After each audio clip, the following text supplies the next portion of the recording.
हूँ और घर जाकर बहुत सारा पानी पीकर वापस आता हूँ ताकि मैं फिर सुसु कर सकूँ। जियांग भागता हुआ बाहर जाकर अपने घोड़े के ऊपर बैठ जाता है। वो अपने घोड़े पर बैठकर वापस अपनी शी फैमिली की तरफ जा रहा है ताकि उसके फादर उसे बचा सके, जबकि मिंग भी उसका पीछा कर रहा होता है। जियांग बहुत ज्यादा घबराया होता है। जियांग कहता है अगर इस लड़के ने मुझे पकड़ लिया तो मुझे बहुत ज्यादा पीटेगा। और साथ ही जियांग अपने बचपन की एक मेमोरी दिखाता है कि बचपन में जियांग ने मिंग को अपना घोड़ा बनाया होता था और वो मिंग के ऊपर बैठकर उसके बालों को खींचकर उसे अपना घोड़ा बनाकर उसे गली में चला रहा होता है, जबकि सभी लोग जियांग को चीयर कर रहे होते हैं क्योंकि मिंग पहले बहुत ज्यादा वीक हुआ करता था। जियांग कहता है अगर इसे बचपन की वो सारी बातें याद हुई तो वो उन सारी बातों का मुझसे बदला लेगा। बचपन में मैंने इसके साथ बहुत ही बुरा किया है, इसलिए मुझे जल्दी से जल्दी यहाँ से भागना होगा क्योंकि अगर उसने मुझे पकड़ लिया तो वो मुझे मार डालेगा।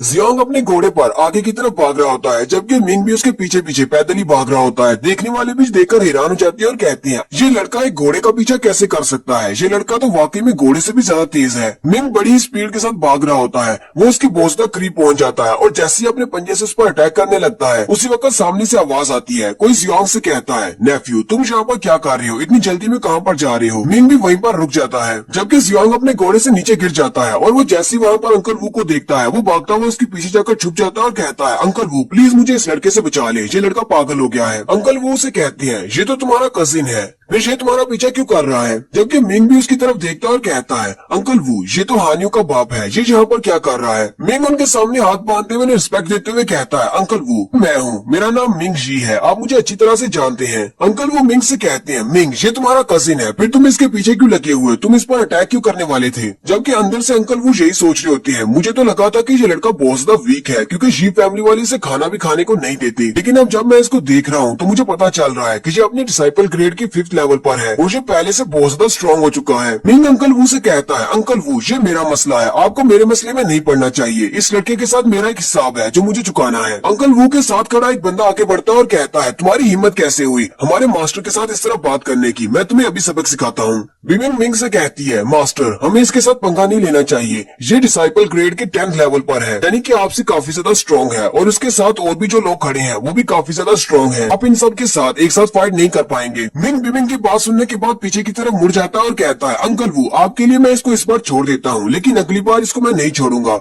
अंकल वो जियांग से कहते हैं काफी ज्यादा देर हो चुकी है, चलो वापस घर चलते हैं। नेक्स्ट सीन जी फैमिली के हाल का दिखाया जाता है जहाँ पर सारे एल्डर्स इकट्ठे होते हैं। वो सारे एल्डर्स ये बात सुनकर बहुत ज्यादा हैरान हो जाते हैं जो कि जियांग ने आकर उनको बताई है। वो इस बात को लेकर बहुत ज्यादा परेशान होते हैं कि आखिर मिंग ने अपनी बॉडी कल्टीवेशन को दोबारा से कैसे स्टार्ट कर लिया। जियांग उन सबसे कहता है हाँ मैं बिल्कुल सच कह रहा हूँ, अगर अंकल वो वहाँ पर नहीं होते तो उसने तो मुझे मार देना था, उसने अपनी की कल्टीवेशन को दोबारा से स्टार्ट कर लिया है। जिंग चिल्लाते हुए उससे कहता है मुझे लगता है कि तुमने दिन में कोई सपना देखा है, ऐसा कैसे हो सकता है, मैंने ग्रैंडपा की बात मानने के बाद उसके मेरिडियंस को कट कर दिया था, वो अब अपनी जिंदगी में कभी भी दोबारा कल्टीवेट नहीं कर सकता, तो फिर तुम कैसे कह सकते हो कि वो अपनी की को गैदर कर रहा था। मिंग ने जिस जोंगजी के ऊपर अटैक किया था वो भी वहीं पर होता है। ग्रैंडफादर जोंगजी से कहते हैं जोंगजी तुमने उस लड़की के साथ फाइट की है, हमें बताओ कि वो लड़का कितना ज्यादा स्ट्रॉन्ग है, उसकी स्ट्रेंथ कितनी है। जोंगजी जो कि वहाँ पर पट्टियों में लिपटा पड़ा होता है वो उन सबसे कहता है वो लड़का वाकई में बहुत ज्यादा स्ट्रॉन्ग है, हालांकि वो मार्शल आर्ट्स के डिसाइपल स्टेज के 5th लेवल पर है, लेकिन फिर भी उसकी पावर 10th लेवल के बराबर है। जिंग उसकी बात सुनकर बहुत ज्यादा हैरान हो जाता है और कहता है ऐसा कैसे हो सकता है,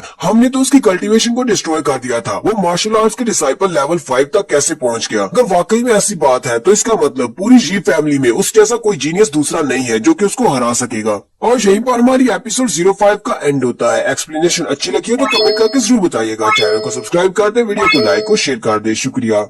हेलो गाइस, कैसे हैं आप सब लोग। रिवेंज सीकर की एपिसोड 6 के साथ हाजिर हूँ। अगर अभी तक किसी ने मेरे चैनल को सब्सक्राइब नहीं किया हुआ तो चैनल को सब्सक्राइब कर दे, वीडियो को लाइक और शेयर कर दे, शुक्रिया। तो लास्ट एपिसोड के एंड पे हमने देखा था जियांग वापस आकर फैमिली हेड्स को इस बारे में बताता है कि मिंग बहुत ज्यादा स्ट्रॉन्ग हो चुका है, अब तो वो अपनी की पावर को भी यूज कर सकता है। सभी लोग उसकी बात सुनकर बहुत ज्यादा हैरान हो जाते हैं। ग्रैंडफादर कहते हैं अगर वो लड़का वाकई में ग्रेड 9 के डिसाइपल 5th लेवल पर पहुंच चुका है तो वो लड़का काफी ज्यादा स्ट्रॉन्ग है, हमारे यहाँ पर जी फैमिली में ऐसा कोई भी नहीं है जो उसको हरा सके। मुझे लगता है कि मुझे उसे मारने के लिए और कोई तरीका ढूंढना पड़ेगा। ग्रैंडफादर कहते हैं बहुत ही जल्दी यहाँ पर मार्शल आर्ट्स का कंपटीशन होने वाला है, मैं नहीं चाहता कि मिंग इस मार्शल आर्ट्स के कंपटीशन में हिस्सा ले, कहीं ऐसा ना हो कि वो इस मार्शल आर्ट्स के कंपटीशन को जीतकर रेड सैंड सेक्टर में डिसाइपल के तौर पर चला जाए। यहीं पर ग्रैंडफादर के कजन ब्रदर भी खड़े होते हैं, वो उसे कहते हैं अगर तुम वाकई में मिंग को मरवाना चाहते हो तो हमें नहीं लगता कि जी फैमिली में से किसी को ये करना चाहिए, मेरे पास कोई ऐसा है जो कि ये काम बहुत ही अच्छे से कर सकता है और वो जी फैमिली से भी नहीं है, तुम इस काम का जिम्मा मुझे दे दो, मैं तुम्हें यकीन दिलाता हूँ वो कल तक जिंदा नहीं रहेगा। नेक्स्ट सीन मिंग का दिखाते हैं जो कि एक होटल के रूम में बैठा अपनी बॉडी को कल्टीवेट कर रहा होता है। मिंग सोच रहा होता है अभी तक तो जियांग ने वापस जाकर सारे फैमिली हेड्स को इस बारे में बता दिया होगा कि मैं वापस आ चुका हूँ और मेरी कल्टीवेशन भी वापस आ चुकी है, लेकिन अब जबकि मैंने उनके खिलाफ एक जंग का ऐलान कर दिया है तो मुझे उन सबसे फाइट करना ही पड़ेगी। अब डरने की क्या जरूरत है। मिंग वहीं पर बैठा कल्टीवेट कर रहा होता है कि उसी वक्त उसे अपनी खिड़की में एक साया नजर आता है। वो उसे देखकर बोझना हैरान हो जाता है और जल्दी से अपनी खिड़की खोलकर उसके पीछे लग जाता है। वो बंदा जो भी होता है वो घरों के ऊपर से छलांगे लगाता हुआ वहाँ से भागना शुरू कर देता है। मिंग पहले तो उसे रुकने का कहता है लेकिन साथ ही वो भी उसका पीछा करना स्टार्ट करता है। मिंग कहता है मुझे लगता है कि जी फैमिली वालों ने यहाँ पर भेजा होगा मुझ पर नजर रखने के लिए। जी फैमिली में ऐसा कोई भी वॉरियर नहीं है जो कि मेरा मुकाबला कर सके, हो सकता है कि वो मेरे पर नजर रख रहे हैं। मिंग उसके पीछे पीछे चला जाता है। वो बंदा जाकर एक नदी के किनारे रुकता है। मिंग भी उसके पीछे जाकर वहीं पर रुक जाता है। वहाँ पर रुकने के बाद वो पीछे की तरफ घूमता है। मिंग उसे कहता है कौन हो तुम और तुम मेरी खिड़की के बाहर मुझ पर नजर क्यों रख रहे थे। लेकिन जैसे मिंग उसके चेहरे की तरफ देखता है मिंग बोझना हैरान हो जाता है। मिंग कहता है मैंने इसको पहले कभी भी नहीं देखा, ये कौन है, ये तो जी फैमिली का मेंबर नहीं है। वो बंदा जिसने हुड पहनी होती है वो आगे से हंसना शुरू कर देता है और साथ ही वो अपनी एक स्पेशल स्किल को यूज करता है। वो किसी किस्म का डार्क मैजिक यूज कर रहा होता है। वो अपनी की पावर को यूज करते हुए कुछ ब्लैक स्मोक सा निकालता है जो कि मिंग को जाकर जकड़ लेता है। उसके ब्लैक स्मोक की पावर इतनी ज्यादा होती है कि वो मिंग के गले के इर्द गिर्द लिपट जाता है। मिंग उससे अपने आप को आजाद करवाने की कोशिश कर रहा होता है लेकिन नहीं करवा पाता। वो कहता है आज ये है क्या चीज। मिंग उसे कहती है मास्टर आपको परेशान नहीं होना चाहिए, ये एक वॉरियर लेवल का मार्शल आर्टिस्ट है। अभी इसने अपनी की पावर को रिलीज किया है। ये इसकी की पावर है जो कि आपकी बॉडी के इर्द लिपटी हुई है। मुझे नहीं लगता कि आप इसकी की पावर से बाहर निकल पाएंगे, इसलिए आपको यहीं पर रेजिस्ट करना होगा। मिंग उसे कहता है हाँ वो तो मैं कर ही रहा हूँ। हुड वाला बंदा जल्दी से आगे बढ़ता है और मिंग को गले से पकड़ लेता है। वो मिंग के गले को इतनी जोर से दबाता है कि मिंग वहीं पर बेहोश हो जाता है। फिर वो मिंग को अपने कंधे पर उठाकर एक गुफा की तरफ चल देता है। वो मिंग को एक गुफा के अंदर ले जाता है और वहीं पर जाकर उसको फेंक देता है। फिर वो अंदर चला जाता है। थोड़ी देर के बाद जब मिंग को होश आती है, मिंग की आंखें खुलते ही उसके सामने बहुत सारे लोग बैठे होते हैं और वो सारी बोझना घबराए होते हैं। मिंग सोच रहा होता है लगता है कि इन सारे लोगों को भी उसी हुड वाले बंदे ने यहाँ पर लेकर आया है। आखिर ये जगह कौन सी है और वो इन सबको यहाँ पर पकड़कर क्यों लाया है। यहीं पर एक और बंदे को दिखाते हैं जो कि बहुत ज्यादा डरा होता है और वो रो रहा होता है। लेकिन उसी वक्त एक एनर्जी से बना हुआ बड़ा सा हाथ बाहर की तरफ निकलता है और उसे पकड़कर गुफा के अंदर खींच कर ले जाता है। और उसके बाद गुफा के अंदर से उस बेचारे बंदे की चिल्लाने की आवाजें आती है। मिंग भी बहुत ज्यादा हैरान हो जाता है और कहता है आखिर अंदर चल क्या रहा है। मिंग वहाँ पर जितने भी लोग होते हैं उन सबसे बात करने की कोशिश करता है। वो उनसे पूछता है क्या आपको पता है कि यहाँ पर क्या हो रहा है, हमें यहाँ पर क्यों लाया गया है। लेकिन वो सारे लोग डर के मारे बहुत ज्यादा घबराए होते हैं और कोई भी जवाब नहीं दे पाते। मिंग कहता है लगता है कि ये सारे लोग बहुत ज्यादा घबराए हुए हैं इसलिए मुझे जवाब नहीं दे पाएंगे। उसी वक्त वो एनर्जी से बना वो बड़ा सा हाथ बाहर की तरफ निकलता है और इस बार मिंग की बारी होती है और वो बड़ा सा हाथ मिंग को पकड़ता है और खींचते हुए गुफा के अंदर ले जाता है और उसे वहाँ पर जाकर पटक कर फेंकता है। क्योंकि वहीं पर क्लिफ के ऊपर दिखाते हैं वही हुड वाला बंदा बैठा होता है जिसने मिंग को पकड़ कर लाया था।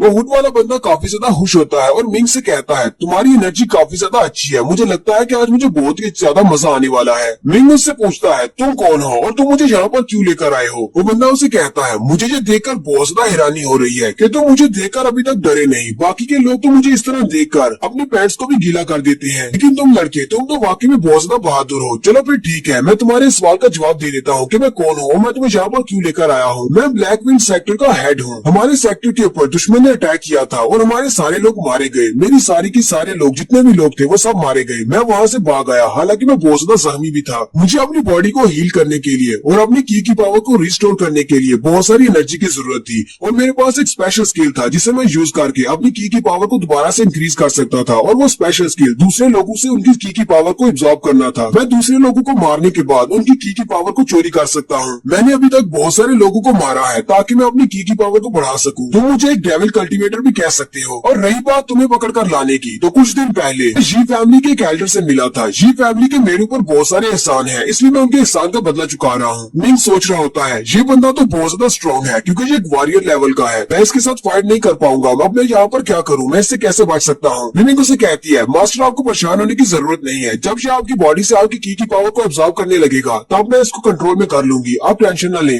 वो बंदा उसे कहता है चलो ठीक है, अब हमारी बातें खत्म हुई और साथ ही वो अपनी पावर्स को यूज करते हुए उसे खींचकर अपने पास ले आता है ताकि वो उसकी की पावर को अपनी बॉडी में एब्जॉर्ब कर सके। वो मिंग के सर पे अपना हाथ रखता है और उसकी की पावर को अपनी बॉडी में एब्जॉर्ब करना स्टार्ट करता है। जैसे ही वो उसकी की पावर को एब्जॉर्ब करना स्टार्ट करता है वो बहुत ज्यादा खुश हो जाता है क्योंकि इसकी की पावर बहुत ज्यादा प्योर है और काफी ज्यादा स्ट्रॉन्ग भी है। लेकिन साथ ही मिंग उसकी तरफ देखता है और कहता है तुम्हारी हिम्मत कैसे हुई मेरी पावर्स को चोरी करने की। और उसी वक्त दिखाते हैं मिंग उसके माथे के ऊपर अपने दोनों हाथ रखती है और उसकी की पावर को चोरी करना स्टार्ट कर देती है। थोड़ी देर के लिए वो भी बहुत ज्यादा हैरान हो जाता है और कहता है ऐसा कैसे हो सकता है, मुझे अभी भी ऐसा महसूस हुआ जैसे मेरी बॉडी से एनर्जी निकलकर इसकी बॉडी में जा रही है। लेकिन साथ ही वो कहता है नहीं ऐसा नहीं हो सकता, उसकी बॉडी से मेरी बॉडी में आ रही है। तो फिर से उसकी बॉडी से एनर्जी को एब्जॉर्ब करना स्टार्ट कर देता है। लेकिन साथ ही मिंग उसके बाजू को अपने दोनों हाथों से पकड़ लेता है और उसके हाथ को छोड़ता नहीं। वो चिल्लाकर कहता है ये तुम क्या कर रहे हो। थोड़ी देर में दिखाते हैं कि उस हुड वाले बंदे की आंखें भी काली पड़ जाती हैं क्योंकि उसकी काफी ज्यादा की एनर्जी मिंग ने अपनी बॉडी के अंदर एब्जॉर्ब कर ली है। अब वो डेविल कल्टीवेटर भी काफी ज्यादा घबरा जाता है और कहता है अब मैं क्या करूं, मुझे लगता है कि मुझे इसके सामने नाटक करना होगा। मिंग से कहता है योर एक्सीलेंसी प्लीज मेरी जान बख्श दे, मैं जानबूझकर कुछ भी नहीं किया, मुझे तो शी फैमिली वालों ने ऐसा करने को कहा था। अगर आपने इसी तरह मेरी की पावर को एब्जॉर्ब करना नहीं बंद किया तो मैं बहुत ही जल्दी मर जाऊंगा, मेरी सारी की सारी की एनर्जी एब्जॉर्ब हो जाएगी। मिंग को उसकी बात सुनने के बाद उस पर तरस आ जाता है और वो अपने हाथ की ग्रिप को थोड़ा सा लूज कर देता है। डेविल कल्टीवेटर उसकी तरफ देखता है और कहता है मुझे लगा ही था ये भी बच्चा है, इसके पास इतना ज्यादा एक्सपीरियंस नहीं है।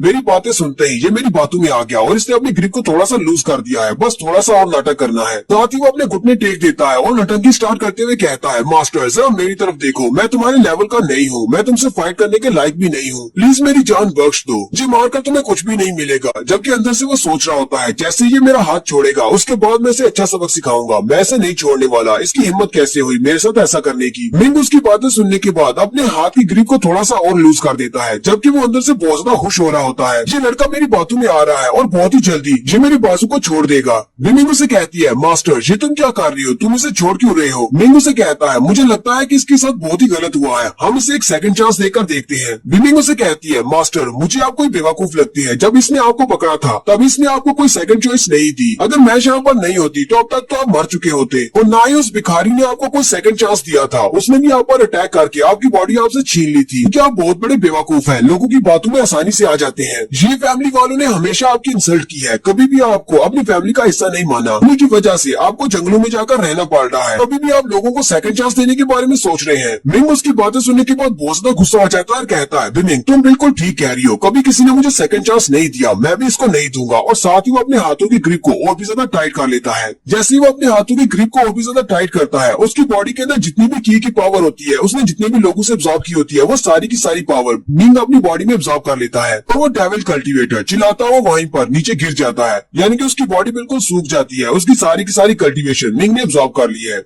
मिंग उस इवल कल्टीवेटर के पास से एक थैली निकाल कर लाती है और कहती है मास्टर इसके पास एक ग्रैब बैग है, मुझे लगता है कि इसने लोगों से इस सारे माल को चोरी किया है, इसके अंदर बहुत कुछ हो सकता है। मिंग जल्दी से उस बैग को खाली करता है तो उसके अंदर से बहुत सारे गोल्ड कॉइन्स और बहुत सारे स्पिरिचुअल स्टोन्स निकलते हैं। मिंग जो देखकर बहुत ज्यादा हैरान हो जाता है और कहता है लगता है ये इवल कल्टीवेटर बहुत ज्यादा अमीर होगा, इसके पास तो बहुत कुछ है। उनमें से एक गोल से एनर्जी बॉल को उठाता है और कहता है मिंग तुम्हें पता है कि ये क्या चीज है, मैंने इसको पहले कभी नहीं देखा। मिंग उससे कहती है ये एक फर्स्ट ग्रेड का स्पिरिचुअल स्टोन है, इसके अंदर बहुत सारी स्पिरिचुअल एनर्जी है, अगर तुम इसे मार्केट में बेचोगे तो ये अकेला स्पिरिचुअल स्टोन 100 किलोग्राम गोल्ड के बराबर है। ये बात सुनते ही मिंग की आंखें भी चमकना शुरू हो जाती है और मिंग कहता है अब तो मैं बहुत ज्यादा अमीर हो चुका हूँ, मेरे हाथ में बहुत सारे स्पिरिचुअल स्टोन्स लग गए हैं। और वो जल्दी से सारे माल को उठाकर वापस से बैग में डालना स्टार्ट कर देता है। मिंग से पूछता है उस इवल कल्टीवेटर ने तुम्हारे बारे में कोई बात क्यों नहीं की, कहीं ऐसा तो नहीं कि तुम उसको दिखाई नहीं देती, तुम सिर्फ मुझे दिखाई देती हो। मिंग उसे कहती है हाँ मैं सिर्फ तुम्हें दिखाई देती हूँ क्योंकि तुमने जो डिवाइन क्लॉक पहना हुआ है मैं उसके साथ जुड़ी हुई हूँ, जब तक तुम उस डिवाइन क्लॉक को पहने रखोगे मैं तुम्हारी बॉडी के साथ जुड़ी रहूंगी और मैं किसी को भी दिखाई नहीं दूंगी। मैं तुम्हारी बॉडी के अलावा किसी की बॉडी को टच नहीं कर सकती जब तक कि तुम किसी दूसरे बंदे की बॉडी को टच नहीं करते। तुमने उसके बाजू को पकड़ा हुआ था, इसी वजह से मैं उसके माथे पर अपना हाथ रख पाई और उसकी एनर्जी को एब्जॉर्ब कर पाई। और साथ ही मिंग से कहती है लेकिन एक बात हमेशा याद रखना,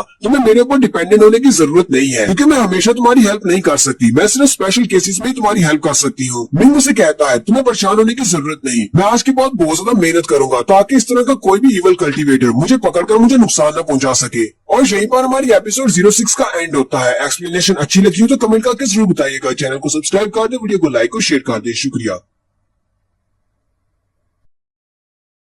हेलो गाइस, कैसे हैं आप सब लोग। रिवेंज सीकर के एपिसोड 07 के साथ हाजिर हूँ। तो एपिसोड 7 की शुरुआत में मार्शल आर्ट कंपटीशन वाले दिन का सीन होता है। ये मार्शल आर्ट्स वाला कंपटीशन जी फैमिली के बैकग्राउंड में होने वाला है, जहाँ पर अरीना सजा होता है और सारे के सारे मास्टर्स वहीं पर आसपास बैठी होती है इस कंपटीशन को देखने के लिए। इसके अलावा वहाँ पर बहुत सारी जनता आई होती है इस कंपटीशन को देखने के लिए, जबकि जी फैमिली के सारे एल्डर ऊपर एक ऊंची जगह पर बैठकर इस कंपटीशन को देख रहे हैं। और इस मार्शल आर्ट्स के कंपटीशन के रूल्स के मुताबिक जो भी इस मार्शल आर्ट्स के कंपटीशन को जीतेगा उसे रेड सन सेक्टर को ज्वाइन करने का मौका मिलेगा। वो रेड सन सेक्टर का आउटर डिसाइपल बन सकता है। ग्रैंडपा अपने इस कजन ब्रदर से कहते हैं, हमारी फैमिली में मेरे दो पोते बहुत ज्यादा जीनियस हैं। यंग और यंग दोनों में इतनी ज्यादा कैपेबिलिटीज है कि वो रेड सन सेक्टर के आउटर डिसाइपल बन सकते हैं। ग्रैंडफादर के जो कजन ब्रदर है उनका अपना भी एक बेटा है जिसका नाम जेन जियांग है। ये जेन जियांग रेड सन सेक्टर का इनर डिसाइपल है, जबकि इस कंपटीशन को जीतने वाला जो भी इस कंपटीशन को जीतेगा वो आउटर डिसाइपल बनेगा। कजन ब्रदर अपने भाई से कहते हैं, हमारी फैमिली से टोटल 13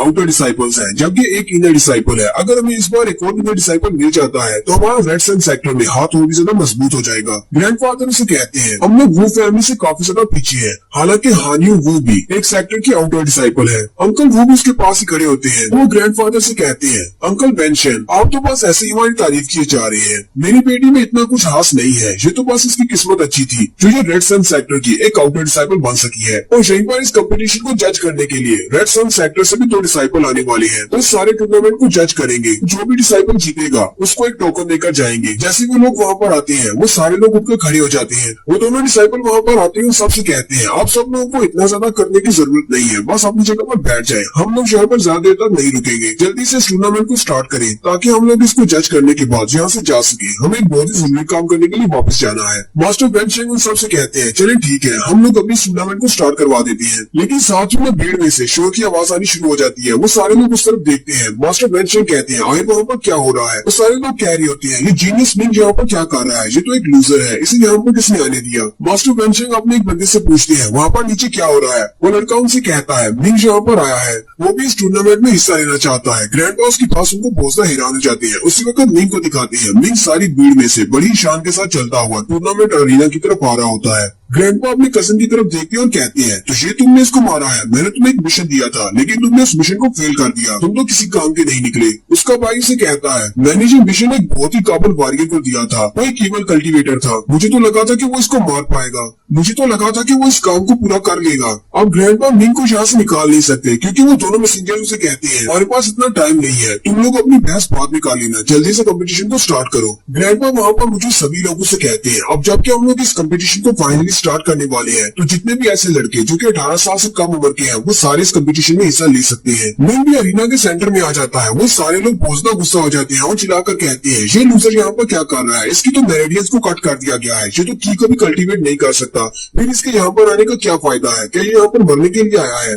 मिंग सीढ़ियां चढ़ते हुए सीधा अरीना के सेंटर में चला जाता है और उन सबसे कहता है, मैं यहाँ पर इस कंपटीशन में हिस्सा लेने के लिए आया हूँ। उसकी ये बात सुनने के बाद जिम चिल्लाकर उसे कहता है, तुम्हारी हिम्मत कैसे हुई यहाँ पर आने की, यहाँ से दफा हो जाओ, तुम इस कंपटीशन में हिस्सा नहीं ले सकते क्योंकि ये कंपटीशन किसी लूजर के लिए नहीं है बल्कि ये वॉरियर्स के लिए है। जियांग भी उसे कहता है, हाँ बड़े भाई ने बिल्कुल ठीक कहा, यहाँ से दफा हो जाओ, तुम एक लूजर हो। मिंग जियांग को घूर कर देखता है। जियांग बहुत ज्यादा डर जाता है और जिंग के पीछे छुप जाता है और उसे कहता है, बड़े भाई ये मुझे घूर कर देख रहा है, प्लीज मुझे इससे बचाओ। मिंग ग्रैंडपा की तरफ देखता है और ग्रैंडपा उसकी तरफ देखने के बाद कहते हैं, ठीक है, मिंग को भी रजिस्टर कर लो, ये इस कंपटीशन में हिस्सा लेने के लिए क्वालिफाइड है। रजिस्ट्रेशन डेस्क के ऊपर दिखाते हैं। वो मिंग का नाम भी लिख लेते हैं। सब कुछ फाइनल करने के बाद रिसेप्शन डेस्क वाला कहता है, इस बार जी फैमिली से टोटल 38 बच्चे हिस्सा ले रहे हैं। तो इस कंपटीशन के रूल्स बहुत ज्यादा सिंपल होते हैं। आपको फाइट करनी है, 1-on-1 फाइट करनी है और जो भी सबसे ज्यादा फाइट्स को जीतेगा यानी एंड तक टिकेगा, सिर्फ वही रेड सन सेक्टर का आउटर डिसाइपल बनने के लायक होगा। और यहाँ पर मैच को सिलेक्ट करने के लिए कि आपका ओपोनेंट कौन होगा, और वो बच्चों को 2 हिस्सों में तकसीम करते हैं और दोनों साइड पर एक बॉटल के अंदर उन्होंने लकड़ी के टुकड़े के ऊपर नंबर लिखे होते हैं। वो लोग लाइंस बनाकर अपने अपने हिस्से की एक लकड़ी का टुकड़ा उठाते हैं। मिंग आगे बढ़ता है और उस बास्केट के अंदर से एक लकड़ी का टुकड़ा उठाता है और उसके ऊपर नंबर 1 लिखा होता है, जबकि वहीं पर दूसरी साइड पर उनके ओपोनेंट्स की बकेट होती है जिसके अंदर स्टिक्स पड़ी होती है। मिंग उसकी तरफ देखता और कहता है, चलो फिर देखते हैं अब मेरा ओपोनेंट कौन होने वाला है। जबकि दूसरी तरफ जियांग की बुरी किस्मत, वो भी अपनी स्टिक उठाता है तो उसके ऊपर भी नंबर 1 लिखा होता है। जियांग बहुत ज्यादा डर जाता है। फिर अरीना के सेंटर में जियांग और मिंग एक दूसरे के आमने सामने होते हैं। जियांग बहुत ज्यादा घबराया हुआ होता है। वो कहता है, मेरी किस्मत तो बहुत ज्यादा बुरी है, पहले ही राउंड में मेरा सामना मिंग के साथ है, ये तो मुझे मार डालेगा। मिंग हंसते हुए उससे कहता है, मुझे तो आज बहुत ज्यादा खुशी मिलने वाली है, चलो जल्दी से आओ और मुझ पर अटैक करो, फिर मैं तुम्हें दिखाता हूँ कि मैं क्या कर सकता हूँ। जियांग सोच रहा होता है, अगर मैं इससे हार मान लेता हूँ तो यही बहुत ज्यादा बेइज्जती हो जाएगी, लेकिन अगर मैं इससे फाइट करता हूँ तो ये मुझे मार डालेगा, तो बेइज्जती के साथ जिंदा रहना ज्यादा बेहतर रहेगा। लेकिन वहाँ पर जितने भी देखने वाले होते हैं वो सारे चिल्ला चिल्ला कर कह रहे होते हैं, मिंग एक लूजर है। जियांग से कह रहे होते हैं, मिंग तुम्हारे सामने खड़े होने के लायक नहीं है, जियांग जल्दी से आगे बढ़ो और इसे एक अच्छा सबक सिखाओ। क्योंकि जियांग अपने आप में ही सोच रहा होता है, ये सारे लूजर्स, इनको तो इतना नहीं पता कि ये बहुत ज्यादा स्ट्रॉन्ग हो चुका है, ये तो इन सभी को मार सकता है। ग्रैंडफादर भी चिल्लाकर जियांग से कहते हैं, जियांग चलो जल्दी करो और इस पर अटैक करो, तुम वहाँ पर डर कर क्यों खड़े हो, तुम्हें इस लूजर से डरने की क्या जरूरत है, तुम्हारी वजह से जी फैमिली का नाम बदनाम हो रहा है। जियांग अपने ग्रैंडफादर के ऑर्डर सुनने के बाद वो ज्यादा घबरा जाता है और कहता है, अब मैं क्या करूँ, अब मुझे इसके साथ फाइट करना ही पड़ेगी। जियांग कांपती हुई आवाज के साथ मिंग से कहता है, तुम्हारी हिम्मत कैसे हुई मेरे सामने आकर खड़े होने की, मैं आज तुम्हें बहुत ही पीटने वाला हूँ। लेकिन जैसे ही वो सामने की तरफ देख रहा होता है, उसी के सामने आंखों के सामने से मिंग गायब हो जाता है। देखने वाले सारे लोग बहुत ज्यादा हैरान हो जाते हैं और कहते हैं, वो लड़का कहाँ पर चला गया। मिंग अपने फ्लैश टैब को यूज करते हुए बड़ी स्पीड के साथ उसके सामने आ जाता है और उसे नीचे की तरफ से एक जबरदस्त पंच मारता है। रेड सन से आए हुए दोनों जज भी ये देखकर बहुत ज्यादा हैरान हो जाते हैं। एक जज कहता है, ये लड़का तो वाकई में बहुत ज्यादा स्पेशल है, हालांकि ये अपनी डिसाइपल ग्रेड की 5th लेवल पर है, लेकिन फिर भी ये अपनी की एनर्जी को रिलीज कर पा रहा है। मुझे लगता है कि अभी अभी इसने एक इल्यूशन स्किल को यूज किया है। दूसरे वाला जज उसे कहता है, उसने किसी इल्यूशन मैजिक को यूज नहीं किया, बल्कि उसने वाकई में अपनी की पावर को रिलीज किया है। इसके स्किल को देखने के बाद मुझे ऐसा ही महसूस हो रहा है जैसे ये एक लेवल 5 का नहीं बल्कि लेवल 9 का डिसाइपल ग्रेड का है। नेक्स्ट सीन फिर से अरीना का दिखाया जाता है। मिंग उसे एक जबरदस्त पंच मारता है, जियांग पीछे की तरफ गिरने लगता है। उसी वक्त उसके फादर अरीना में उतर आते हैं और अपने बेटे को गिरने से बचा लेते हैं, लेकिन उनका बेटा बहुत ज्यादा जख्मी हो जाता है। जियांग के डैड उसे कहते हैं, कमीने कहेंगे, तुम्हारी हिम्मत कैसे हुई मेरे बेटे पर अटैक करने की, लगता है कि तुम हम लोगों से छुप कर कहीं पर जाकर मार्शल आर्ट्स की ट्रेनिंग करते रहे हो, इसी वजह से तुम इस कंपटीशन में हिस्सा लेने के लिए आए हो। मिंग उसकी तरफ इशारा करते हुए कहता है, बूढ़े खुसर कहेंगे, हालांकि तुम मेरे अंकल हो, लेकिन फिर भी मैं तुम्हें फाइट करने के लिए चैलेंज जरूर करता, लेकिन इस कंपटीशन के रूल्स के मुताबिक तुम यहाँ पर फाइट नहीं कर सकते। लेकिन अगर तुम अपने आप को इतना बड़ा बेशरम साबित करो और कहो कि तुम 18 साल से कम उम्र के हो, तो फिर मैं तुम्हारे साथ फाइट करने को तैयार हूँ। जियांग के डैड भी जो बात सुनकर काफी ज्यादा गुस्सा हो जाते हैं, जबकि देखने वाले बहुत ज्यादा हैरान होते हैं और कहते हैं, ऐसा कैसे हो सकता है,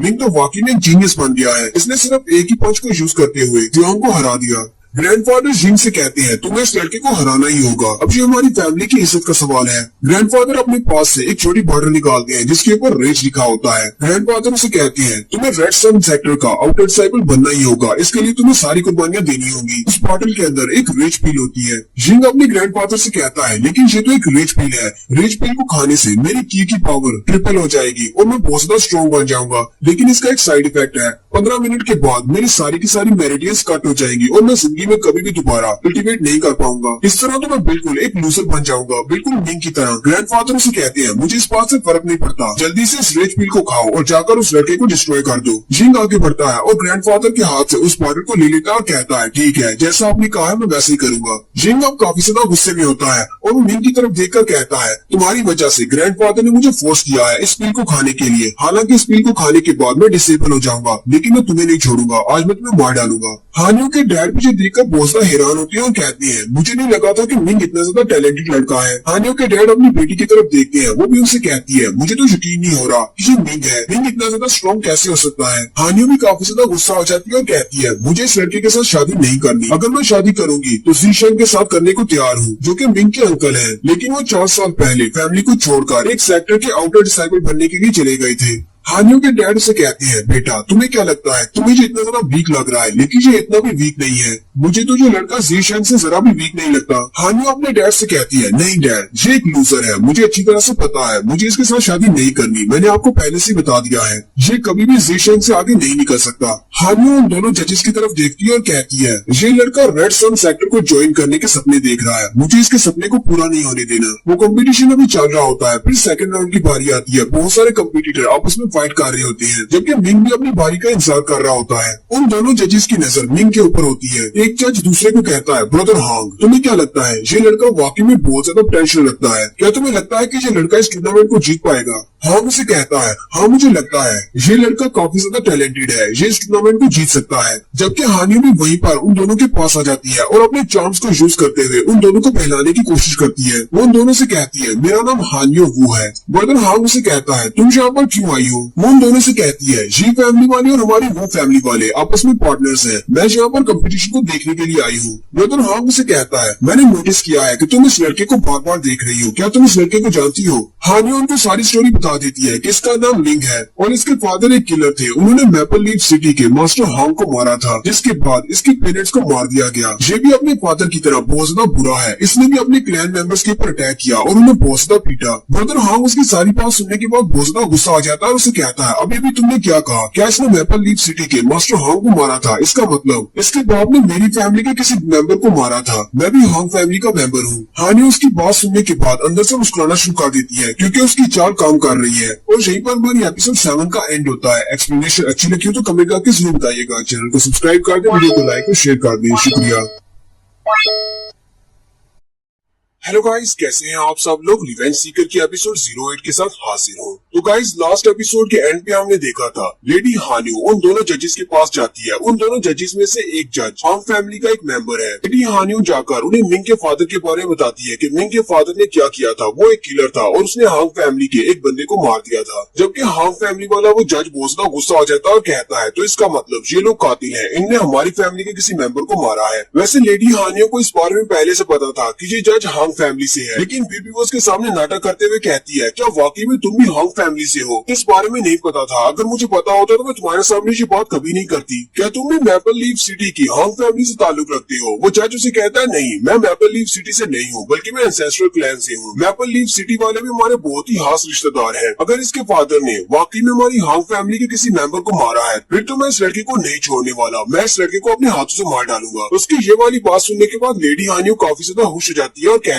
है, इस लड़के को लगता है कि ये रेड सन सेक्टर में ज्वाइन हो सकता है, लेकिन अब तो इसके चांसेस खत्म हो गए हैं। साथ ही नेक्स्ट इन अरीना का दिखाया जाता है, जहां पर सारे के सारे मैचेस खत्म हो चुके हैं और अब लास्ट मैच की बारी है, जो कि जिंग और मिंग के दरमियान में होने वाला है। वहीं पर अरीना के कॉर्नर पर जिंग को दिखाते हैं, जो कि अपने हाथ में रेज पील को लेकर खड़ा होता है। वो उस रेज पील को खा लेता है। जैसे जिंग उस रेज पील को खाता है, उसकी सारी की पावर ट्रिपल हो जाती है, यानी कि वो बहुत ज्यादा स्ट्रॉन्ग हो जाता है। जिंग अरीना के कॉर्नर से निकलकर बाहर आता है तो देखने वाले सारे बहुत ज्यादा हैरान हो जाते हैं और कहते हैं, आज तो जिंग की एनर्जी लेवल बहुत ज्यादा है, ये तो पहले के मुकाबले में बहुत ज्यादा स्ट्रॉन्ग लग रहा है। जिंग काफी ज्यादा गुस्से में भी होता है और साथ ही वो कहता है, जीनियस मिंग, आज तुम्हें मेरे हाथों से कोई भी नहीं बचा पाएगा। जबकि लेडी हानियो भी उसकी तरफ देखकर जल्दी से ये बात समझ जाती है कि इस लड़के ने रेड पील को खाया है। हांग फैमिली का जज अभी भी मिंग की तारीफ कर रहा होता है और वो कहता है, ये लड़का वाकई में बहुत ज्यादा अच्छा है, इसके पास बहुत सारी पोटेंशियल है। मुझे तो जहाँ तक लगता है कि ये रेड सन सेक्टर का आउटर डिसाइपल तो क्या इनर डिसाइपल भी बन सकता है, और वो भी कोई आम सा इनर डिसाइपल नहीं, बल्कि एक एलीट इनर डिसाइपल बन सकता है। लेकिन मुझे एक बात की समझ नहीं आ रही कि जी फैमिली वाले इसे आगे क्यों नहीं बढ़ने दे रहे। हालांकि इस लड़के में बहुत ज्यादा पोटेंशियल है, जी फैमिली वालों को इस लड़के से क्या प्रॉब्लम है? लेडी हानियो उसकी बात सुनने के बाद बहुत ज्यादा हैरान हो जाती है और कहती है, क्या वाकई में ये लड़का एक एलीट डिसाइपल बनने के लायक है? और साथ ही यहाँ पर हमें एलीट डिसाइपल्स के बारे में बताया जाता है। लेडी हानियो कहती है, रेड सन सेक्टर में 3 तरह के डिसाइपल्स होते हैं। एक आउटर डिसाइपल्स होते हैं जिनके पास बहुत ही कम इख्तियारात होते हैं, और फिर इनर डिसाइपल्स होते हैं जो कि एकेडमी की सारी चीजों को यूज कर सकते हैं, और फिर तीसरे नंबर पर आते हैं एलीट डिसाइपल्स। और ये एलीट डिसाइपल्स इतने ज्यादा स्पेशल होते हैं, यहाँ तक कि रेड सन सेक्टर के सारे एल्डर्स भी उनके साथ बहुत ही अच्छे से पेश आते हैं। इनर डिसाइपल बनने का मतलब है कि तुम्हारी आगे की जिंदगी बहुत ही आरामदायक गुजरने वाली है, तुम्हें कोई भी टेंशन नहीं होगी। लेडी हानियो जज से कहती है, क्या वाकई में इस लड़के के अंदर एक एलीट डिसाइपल बनने की ताकत है? जज हांग उसे कहता है, मैं तो इस लड़के को देखकर ही बता सकता हूँ, क्योंकि मैंने कभी भी गलत इवैल्यूएशन नहीं की। मैंने जब भी कभी किसी के बारे में कोई बात की है वो बिल्कुल सही हुई है, लेकिन इस बात से कोई भी फर्क नहीं पड़ता, क्योंकि इस लड़के ने हमारी हांग फैमिली के एक बंदे को मारा है, इसलिए मैं इसे कभी भी यहाँ पर पास नहीं करूंगा, मैं इसे यहीं पर मारने वाला हूँ। जैसे ये टूर्नामेंट खत्म होगा,